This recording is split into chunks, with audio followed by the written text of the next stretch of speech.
Welcome. Yeah, it's great to be here. Thanks also for Josef for this very inspiring input, which was actually the perfect groundwork for what I'm about to spend the next 40 minutes or so talking to you. And actually, funny enough, the picture you saw at the end of the father with his 5 children is an example that I'm going to use as well.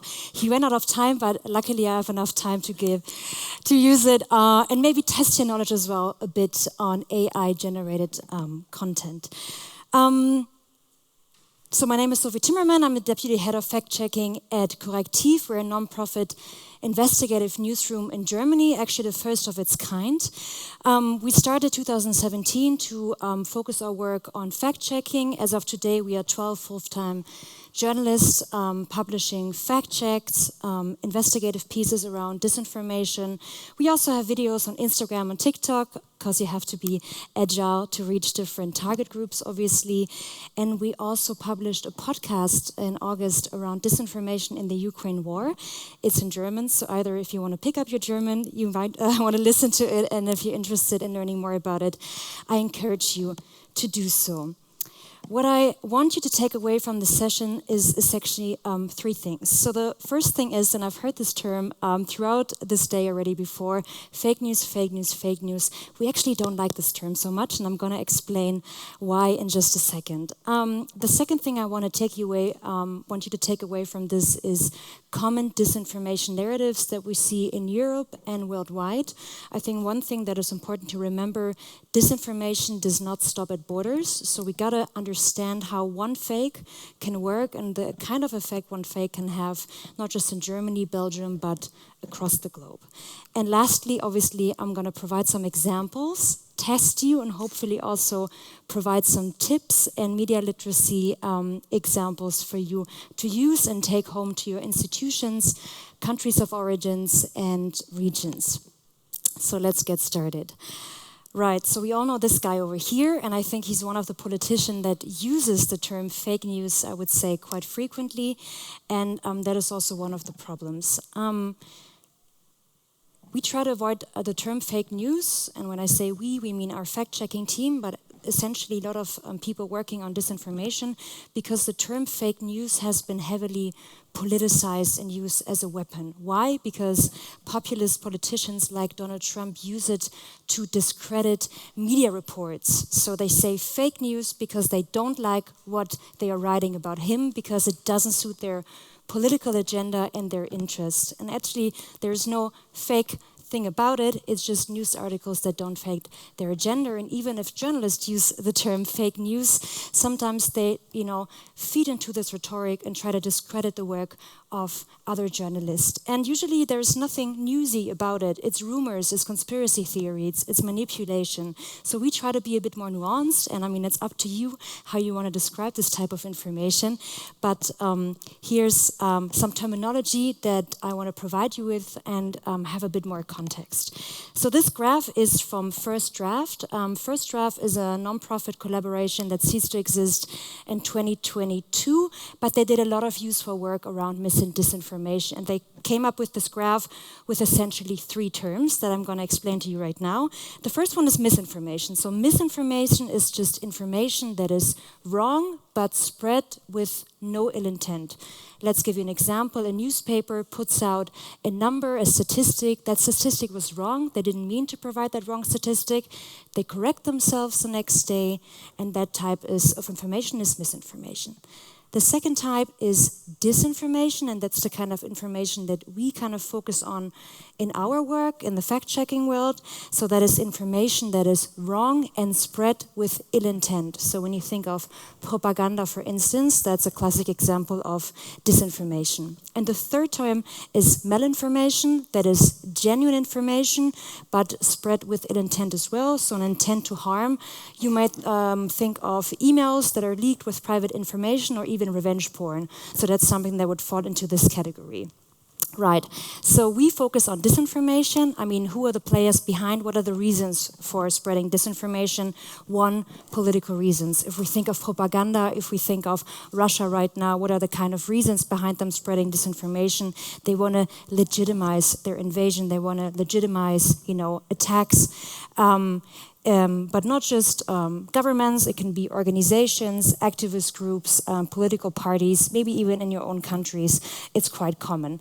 The second big reason to spread disinformation is financial. And we've seen this actually during COVID a lot, people kind of jumping on those narratives around COVID-19 to make money of it. Because if you gain a lot of followers and you bring them to your website, that's how you make money. Great business model, you know, useful for you to jump on that train. Popular topics of disinformation, and I'm mentioning this because oftentimes I get the question, you know, during COVID, that's kind of when disinformation really took off. That's not really the case. Disinformation has always existed for centuries, for years, especially around topics of migration, of health. If we think of polio, if we think of the flu shot, COVID-19 was just an addition of this kind of trend that we observed in the previous years. Migration, I mean, hot topic in Belgium, in Europe, with the elections coming up next year of the parliament. That's something we got to look out for because a lot of narratives feeding around that topic. And of course, war and crises, Ukraine, now Israel and Gaza, that's a fertile ground for disinformation to flourish. Right or wrong, that is just for me to give you a sense of the work we're doing because there's so many gray areas and nuances in fact-checking work. We actually have 11 categories when we put out a fact check, which might be a lot. Other fact-checking organizations have 5 or 6, but that is just, you know, to be a bit more nuanced when we try to rate a claim. It's not just right or wrong, but there can be missing context. There can be authentic footage that is spread out of context. There can be footage that is manipulated, for instance, by AI, or just completely made up stuff, like a quote from a politician that he's never said. So that is our category. And that is how a fact check usually looks like. We have a claim, so this is in German because most of our work is German. Again, might be useful if you want to pick up some German, but the content itself is not so relevant. Behauptung is the claim that we're always checking, and that's important because we want to guide readers through our work, through the fact check that we're doing. So we start with a claim that we picked up on social media or from a politician, and then we rate it based on our category. In this case, on the upper right hand, you see a video that people claim actually showed the Israeli embassy lit up in Bahrain. This was not the case. This video is from 2021, and it showed an incident at a police station, so it had no context and no connection whatsoever with Israel and Gaza. Perfect. So, before we delve into the examples, I want to give you and provide you with a quick overview of the biggest players and organizations that work on mis and disinformation. Like our organizations, there's a lot of fact-checking units out there, but there's also bigger umbrella organizations, and they are important also because of the regulatory steps and efforts that we're seeing right now. I mean, we saw a quick slide from Josef about the Digital Services Act that he didn't have time enough to talk about, but that's obviously for us in Europe the most pressing thing at the moment. How are we going to regulate disinformation and just illegal content more in general? So the IFCN is the International Fact-Checking Network. It's a US-based network tied to the Poynter Institute, and every fact-checking organization that wants to join the IFCN needs to sign the Code of Principle, and independent assessors are going to check your work and make sure you adhere to the standards. So you're transparent, you always use enough independent sources, and just to make sure that there's a common standard of fact-checking work around the world. As of now, there's more than 100 signatories. You can check out if there's a fact-checking organization in the country where you're from, actually, and also you can read the assessment reports as well. So that's just to say that we're very transparent about our work and want to make sure that you can follow and trace the fact-checking work. And the biggest European player that I think is important, talking about regulatory work, is the EFCSN, a lot of abbreviations, you do not have to remember them. It's the European Fact-Checking Standards Network that is a bit younger than the IFCN, but it's the united voice of European fact-checking organizations, not just in the EU, but beyond that, so, European. In the lower right corner, you see a project that I think is very great, and it's a database that is publicly available. combining all the fact checks about the war in Ukraine. I pulled this up yesterday. As of now, there's over 3,000 fact checks. You can check out the countries that have published fact checks. You can also search by keywords, and you can also see in what type of languages the fact checks were published, and if the fact checks also, or the claims that were fact checked, spread in other countries. Now, when I say disinformation doesn't stop at borders, it's something that is super relevant for us, because next year, and I'm going to have a slide up in a moment, we have a lot of elections coming up next year. Not just the parliament, not just states in Germany, but in India already starting in December now, and in Indonesia. So a lot of democracies around the world and other countries are going to vote next year. So it's super important to keep in mind these common disinformation narratives that we're very likely to observe. If we talk about the Ukrainian war, the war in Ukraine, I mean, there's so many narratives. I try to give you an example of two. A common narrative that was spread and put forward by the Russian government actually on the day of the invasion is that Ukraine is a country led by a Nazi regime.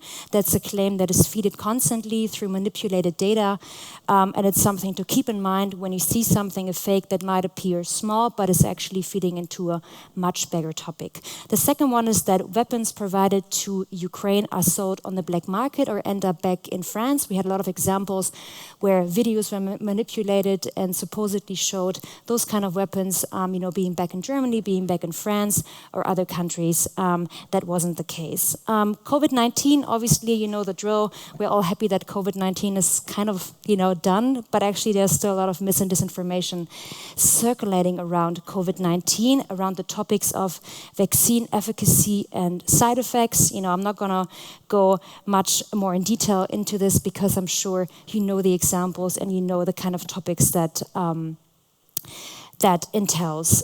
Climate change, again, with the elections coming up, is going to be a huge topic.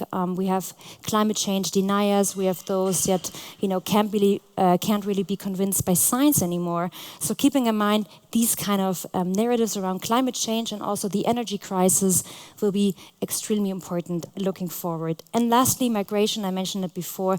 Just keep in mind when you see something that mostly feeds into a bigger narrative, like Ukrainian refugees in Germany, we had a lot of examples that they were supposedly treated better than other German citizens, that they were receiving social benefits, that reports of migrants being violent, that's just keeps creeping up.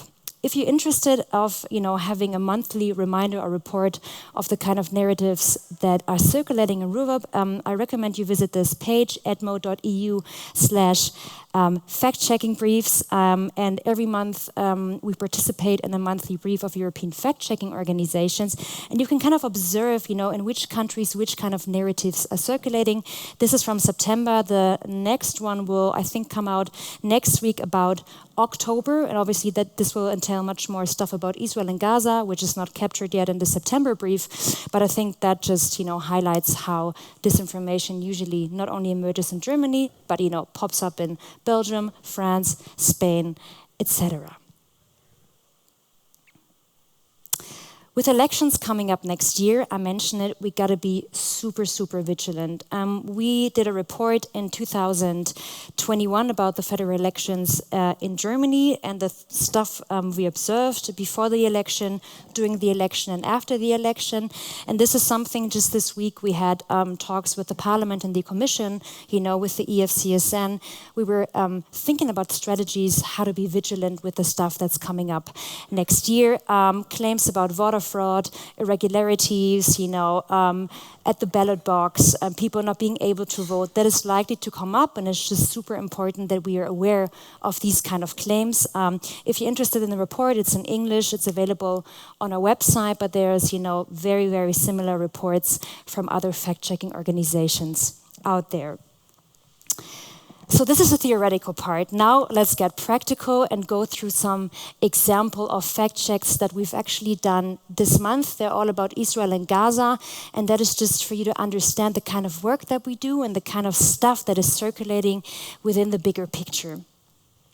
Now, these three images, and you recognize the image in the upper right hand of the father with the 5 kids, are small fakes, or they seem small, isolated, but actually all of them are part of a bigger narrative. And excuse me again, I pulled this from a website, so the labels are in German, but so the falscher Kontext is just the category we use for out of context, so when a video is actually authentic but spread in a context that is not accurate, and manipuliert, easy, just means manipulated, so the content itself wasn't authentic.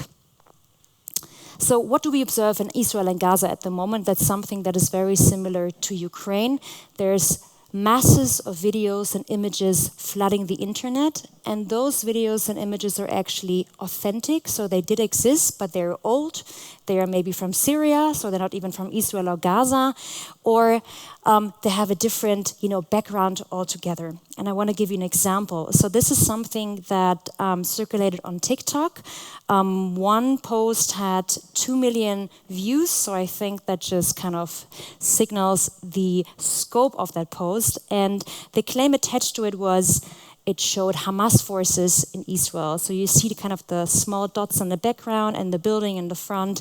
And the claim was, those were Hamas paragliders entering Israel. Now, what can you do? What can we all do to kind of check this claim?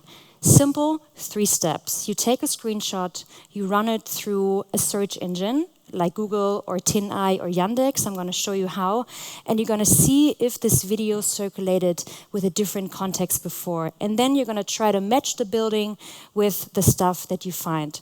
So we take a screenshot, we run it through Google or Yandex. So Yandex is the Russian equivalent of Google, or TinEye, which is not a search engine per se, but it's more a database for photos and for videos. So we did that, and actually we found a lot of stuff on Yandex, which is the Russian search engine. So we posted the screenshot, and then as you can already see in the first row, we got a lot of hits. So we saw a lot of hit of the same building. You recognize the kind of Arabic script on the building, and also the background, and actually it seemed to actually match the exact video that we saw online. And then we looked up pictures on Google Maps, so satellite imagery, stuff that is publicly available, and tried to match the video with the other pictures that we found on Google Maps. And as you can see, so with verification, you usually try to match the exact spots. So the green is the building in the back, the red is kind of the logo in front on the gate, and the yellow is just kind of the pathway. And this is an exact match, and turns out the building was in Egypt, and it actually showed a military academy, and it was old. So no connection whatsoever to Israel, no connection to the current events, and that is something that is super easy for you to do at home as well when you see those kind of images circulating. Apart from the dynamics of disinformation that we see right now, which is mostly, floods of images and videos, it's also to understand the techniques. And by techniques, I mean mostly ways to manipulate us in thinking that footage that we see is accurate or it's, authentic, whereas it might actually be AI generated. So we had those 2 examples of Putin and Erdogan and the videos of them circulating online. Erdogan, I think we saw that on X, Twitter, and one post had 1 million views or 900,000 views, so again, extremely viral. The claim attached to those videos, which is interesting because they were very similar, is that they both expressed a lot of solidarity with Palestine and urged America not to engage. So you can read the subtitles in yellow, Putin saying, I'm warning America, kind of to enter this war and support them, and Erdogan saying, I'm warning America, don't, enter an Israel-Palestine war. Now, if you don't speak Russian or Turkish, it's pretty hard to kind of, make the distinction if that's true or not. I mean, the font, you can see it looks a bit basic, it looks a bit fake. That might be already a clue, whereas that it's not accurate. But a lot of people believed that Erdogan and Putin made the said statements. Again, watch out for details in the video because they can already give you very valuable clues. With Putin, you can see the USA Today logo, so you can just do a quick Google search and look for videos and statements about Putin.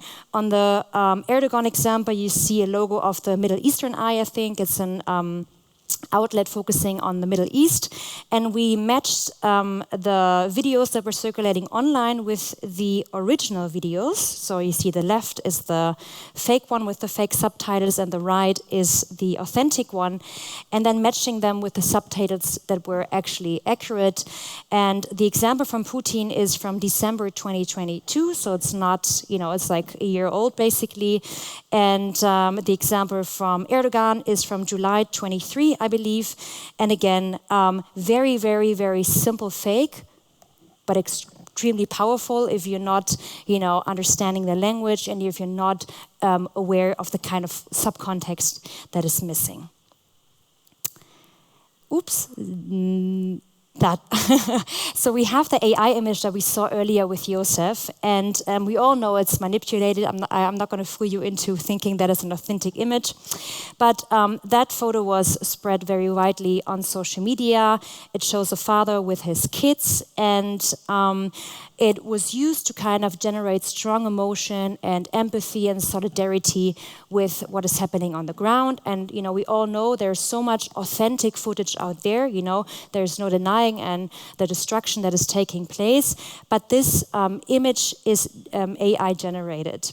And there's a few examples that are pretty striking when you take a closer look.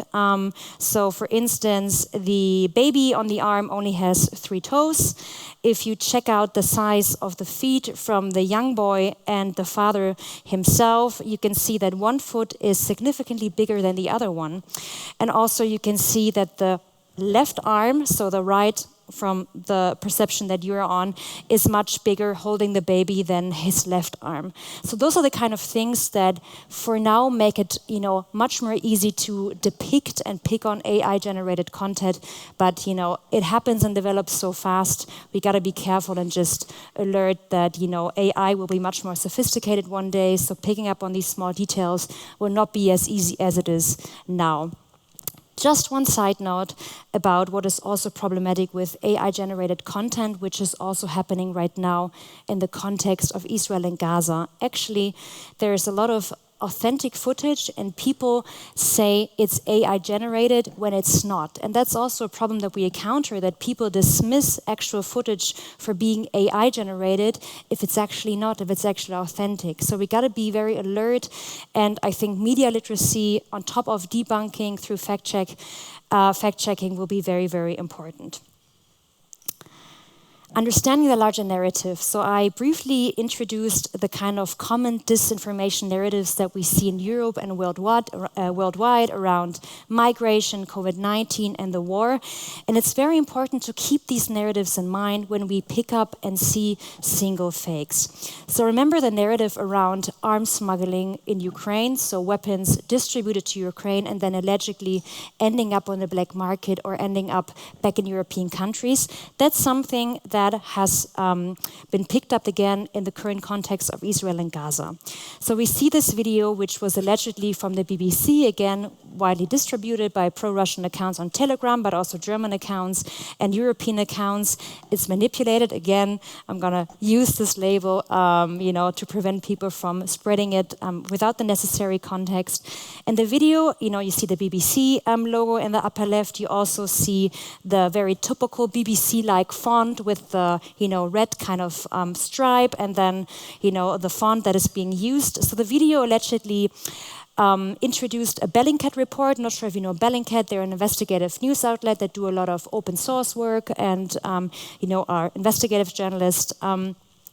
This video, BBC video, allegedly quoted a Bellingcat report about arms being smuggled from Ukraine to Hamas. Now, that wasn't the case, and Bellingcat and BBC were very fast to dismiss it and call it fake. But actually, there were more details within the video that, helped understand why the video and the information provided was actually wrong. So, obviously, the sources called it fake, which I think is always the perfect and the best way to start. The second one, the video itself, was pretty badly translated if you like kind of read it through. For instance, the former defense minister was referred to as the defense prime minister. That kind of terminology doesn't exist. And the footage that was used in the video was also like really, really randomly put together. So when you again did a reverse image search, so took a screenshot and run these photos through Google and Yandex and TinEye, you ended up with a very, very random selection of footage that wasn't even from Israel or Gaza. And the author, a man who is pictured at the very end, supposedly also mentioned a potential US exit from NATO. AP, the Associated Press, reached out to this guy, asked him if that was the case. He denied it, and actually the footage was from another interview that he had done much earlier. That is just to say that, you know, every time you see a fake that seems stupid, that seems so obvious, it's not obvious to everyone, and we gotta understand that usually it's part of a bigger puzzle and a bigger parcel. What can you do? Those are very, very basic tips we also use when we go to workshops. I think just be intuitive and listen to your gut. Like a lot of times you see a news story, an alleged news story, and you feel like, that can't be true. Usually if it can't be true, it's too good to be true, there's something off with it. Do a quick search on Google, see if you find authentic, credible media reports, if you find fact checks around these topics. Look out for spelling mistakes. Look out for those small details that we just saw about US Today. You know, go back to the source that is mentioned. If they say it's a report by Bellingcat, go to the website of Bellingcat and make sure whether it's actually accessible or not. Look at the layout of web pages. Does it seem credible to you? Does it seem randomly put together? Is it fake? Does it seem cheap? Does it seem high-end? There are a lot of great fakes out there. Like, I'm not going to dismiss the very sophisticated techniques of some of those disinformation actors, but again and again in our work we observe that the most stupidest fakes are the most potent ones, because people just don't pay attention to those tiny, tiny details.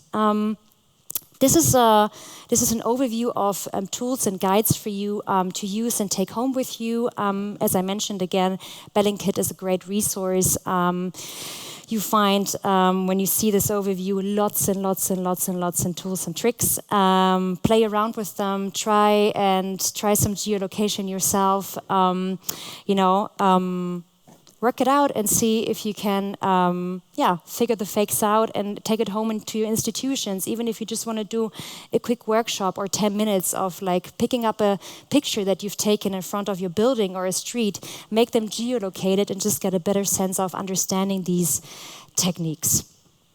I'm not sure how I am with time, else I have some more, or we can go to questions. If not, I have one more thing I want to guide you through, and that is actually another disinformation campaign that we observed, and it's one of the biggest and most complex disinformation campaigns. That's how Meta, so the Facebook company Meta, called it. So those pictures that you see are actually fake copies of authentic websites. So in May 2022, two German outlets, T-Online and ZDF, published this big investigation about a huge disinformation campaign on Facebook. And what happened? So there were these thousands and thousands of Facebook accounts that linked to these media outlet pages, and you see the Spiegel, you see the ND, you see the Frankfurter Allgemeine, which are very reputable German websites, but it didn't just limit themselves to Germany, but also there were The Guardian, Le Monde in France, so they cloned authentic and credible German newspaper outlets and published fake media outlets and news reports on there. And that was extremely interesting because they didn't just limit themselves to news outlets, but they also started to fake government websites. So on the left side, you see the authentic German government website, and on the right-hand side you see the fake. So actually they made up this government website, they created a fake report, and they did the same in France actually, to fool people into thinking that this program that they were promoting was actually accurate. And that again was to stir hatred and stir negative sentiment about Ukrainian refugees and migrants in that point. Why am I telling you all this? Because there's a detail that you can pay attention to, which is the URL, so that is the link. Instead of the Bund.de, which is DE for Germany, they had PE, like a minor detail that you can easily dismiss and forget, but actually if you look closely, something you could have picked up. Again, many people didn't take the time to look at these tiny details, but it's important and helps us detect mis and disinformation. It's not over yet, and that's why I'm kind of making the loop to Israel and Gaza, because remember the fake about alleged weapons. We talked about this before.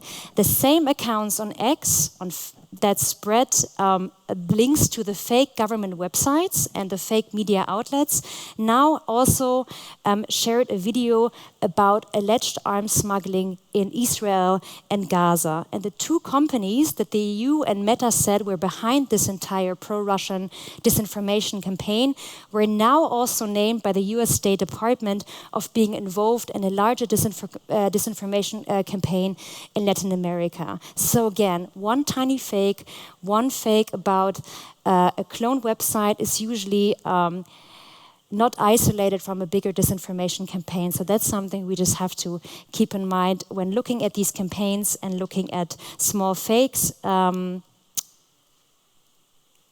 like this one that looks super authentic, but it's actually not. Okay, now we're running out of time. That's it. Thank you.